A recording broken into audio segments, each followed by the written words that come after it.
Matapos naman po ang pagpanaw ni Antipolo City 2nd District Representative Romeo Acop, noong Disyembre ng nakalipas na to, nabakante na nito ang posisyon. Kaya ang COMELEC nakatuon sa pagsasagawa po ng special election kahit wala pang resolusyon ng Kamara para sa pagsasagawa ng halalan. Humiling din ito ng dagdag na pondo sa Office of the President para sa gagawing eleksyon sa Marso 14. Narito ang balita ni Margot Gonzalez.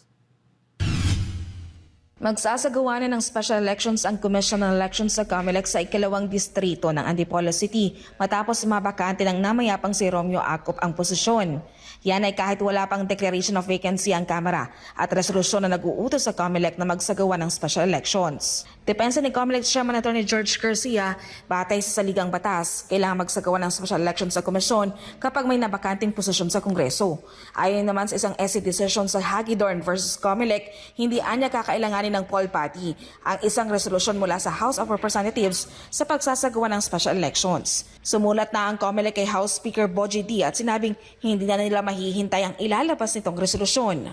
Base po sa nakalagay sa ating saligang batas na dapat kapag nagkaroon ng bakante sa posisyon ng congressman, dapat po si COMELEC ay kaagad magpatawag ng isang special election 60 araw, hindi mas maaga doon. Pagkatapos magkaroon ng bakante at hindi dapat lalampas ng 90 araw. Sabi po ng Korte Suprema sa naging desisyon niya, hindi kakailanganin ng pagpapatawag mula sa House of Representatives upang si COMELEC ay mag-hold ng special election. Sabi po ng Korte Suprema, kami ay kinakailangan mag-relay lamang sa news reports mula sa telebisyon, sa radyo o dyaryo na hindi nakakailanganin pa ng isang resolusyon mula sa House of Representatives. Sinabi pa ng Korte Suprema na ito ay isang mandato ng COMELEC na mandatory. Ibig sabihin, wala kaming choice kung hindi isagawa ang halalan. Sa kasalukuyan, nasa 11 milyong piso lang ang naaprobahang budget para sa pagsasagawa ng special election sa 2026 at ayon kay Garcia, ihilit sila ng karagdagang pondo sa Office of the President. Tinatayang nasa mahigit 98 million pesos daw ang kakailanganin nila para sa pagsasagawa ng naturang halalan. Sapagkat ang 2nd District ng Antipolo ay may kulang-kulang na 300,000 na mga botante. Pinakamalaki po siya sa lahat ng distrito sa buong Pilipinas.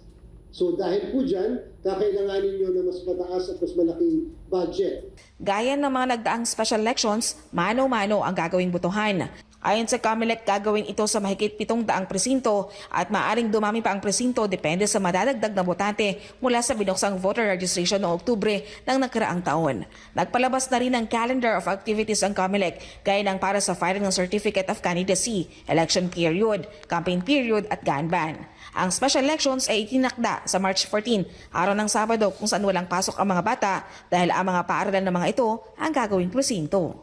Para sa Diyos at Pilipinas kumahal, Margot Gonzalez, SMNI News.